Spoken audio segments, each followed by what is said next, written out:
فاذکروا عند المشعر الحرام، جہاں ہم لوگ اس وقت موجود ہیں، یہ پورا میدان عرفات کا میدان کہلاتا ہے۔ عرفات کہلانے کی مختلف وجوہات ہیں۔ عرفات کے معنی آتے ہیں پہچاننے کی جگہ۔ ایک روایت یہ ہے کہ حضرت آدم علیہ السلام کو اللہ نے الگ اتارا، حضرت حوا کو الگ اتارا۔ روایت یہ ہے کہ حضرت آدم علیہ السلام کو لنکا میں اور انہیں جدہ میں اتارا۔ جدہ کے معنی بھی دادی کے آتے ہیں، اور یہ عرفات یہاں آ کر کے ان دونوں لوگوں کی ملاقات ہوئی، اس لیے اس کو پہچاننے کی جگہ کہا جاتا ہے۔ اس کے علاوہ ایک روایت یہ ہے کہ جیسا کہ ابھی مولانا نے اس پہ کہا تھا کہ یہ میدان محشر بنے گا، اس کو ایکسٹینڈ کر دوسری روایت یہ ہے کہ شام کا علاقہ محشر ہوگا۔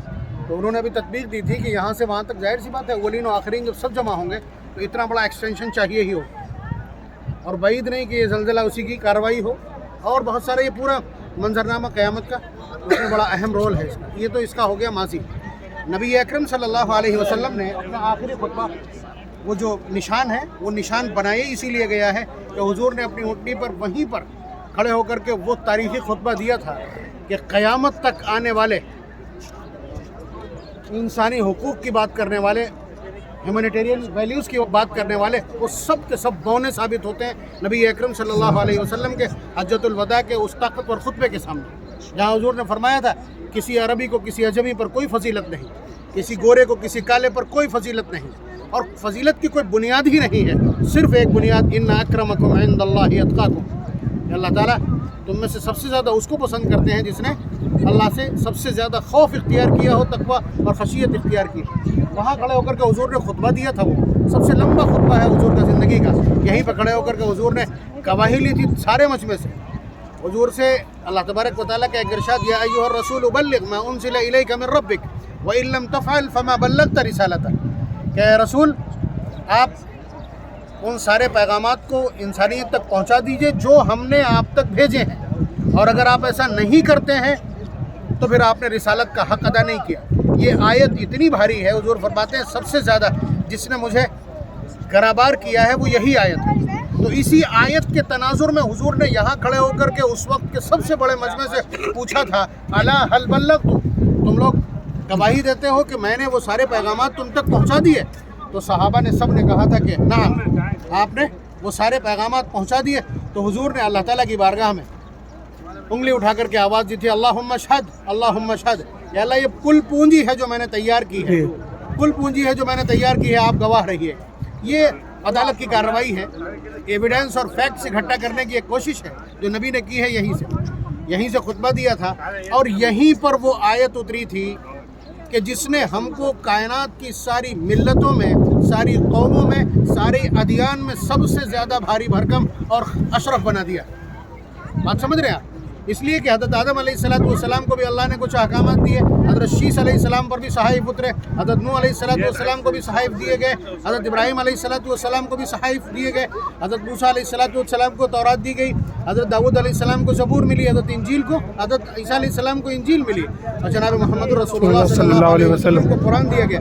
یہ الگ الگ کانسٹیٹیوشن ہے، الگ الگ آئین اور قانون ہے، اور الگ الگ وقت کا کوڈ آف کنڈکٹر ہے، ضابطۂ اخلاق ہے، لیکن ان میں سے کسی کو یہ نہیں کہا کہ یہ کامل اور مکمل ہے۔ لیکن ایک کے بعد ایک پینڈنگ تھا، نبی آتے چلے گئے 1,24,000، لیکن جناب محمد رسول اللہ صلی اللہ علیہ وسلم کو اللہ تبارک و تعالیٰ نے یہاں جو تحفہ عنایت کیا ہے وہ ختم نبوت کا ہے۔ الیوم اکملت لکم دینکم واتممت علیکم نعمتی ورضیت لکم الاسلام دینا۔ اس کا حاصل یہ کہ آدم علیہ السلام سے لے کر کے قانون سازی کا جو ایک ریہرسل چل رہا تھا، جو ایک سلسلہ چل رہا تھا کہ قانون تبدیل بھی ہو رہے تھے، اب قیامت تک محمد الرسول اللہ پر اترنے والا قانون اور یہ شریعت اب قیامت تک بدلے گی نہیں، یہ کامل اور مکمل ہو چکی ہے۔ اس آیت کو سن کر کے یہودیوں نے حضرت عمر رضی اللہ تعالیٰ عنہ سے چٹکی لی تھی، کمنٹ کیا تھا، کرٹیسائز کیا تھا، حالانکہ اس کے پیچھے بڑی حسرت ہے۔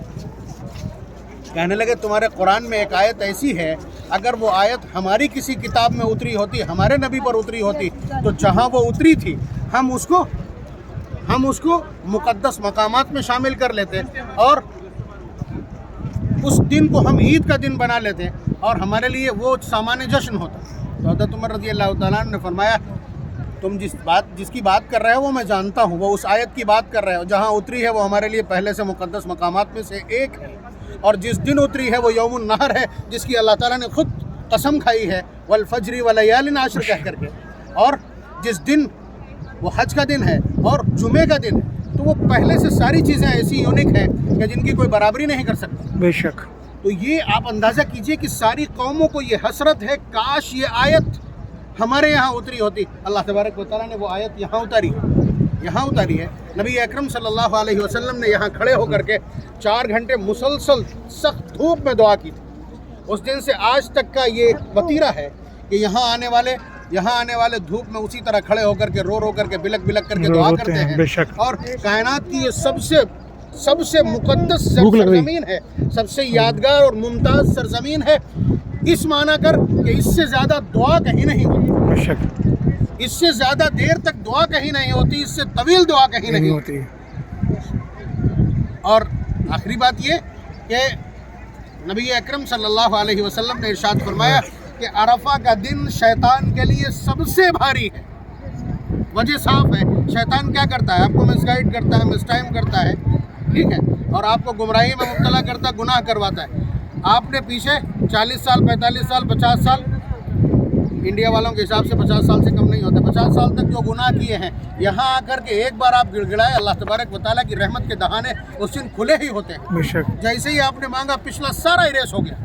شیطان کی 50 سال کی محنت ایک پل میں آپ نے خاک میں ملا دی۔ اور اس کے علاوہ کون ایسا ہے جس کے پاس 4 گھنٹے دعا کرنے کا وقت موجود ہو اور وہ اپنے اعزا اقربا کے لیے، امت کے لیے اور پریشان لوگوں کے لیے، گمراہ لوگوں کے لیے دعا نہ کرتا ہو؟ اور اللہ تعالیٰ کا دستور یہ ہے، اسرع اجابتاً دعاء الغائب للغائب، کہ سب سے زیادہ دعا وہ قبول ہوتی ہے جو ایک بھائی اپنے غائب بھائی کے لیے کرتا ہے، ابسینس بھائی کے لیے کرتا ہے۔ تو آپ اندازہ کیجئے، یہاں موجود رہنے والا 4 گھنٹے میں اپنے اعزا اقربا کو ایک بار نہیں کئی بار یاد کرتا ہے۔ تو اس لیے شیطان کے لیے عرفہ کا دن اس لیے خاص ہوتا ہے کہ اس دن یہاں موجود 30 سے 50 لاکھ لوگ اس امت کے ایک ایک فرد کو کہیں نہ کہیں کسی نہ کسی شکل میں یاد کرتے ہیں اور سب کا کام ہو جاتا ہے۔ شیطان سب سے زیادہ پریشان اسی دن ہوتا ہے، وہ اپنے سر کے اوپر مٹی ڈالتا پھرتا ہے۔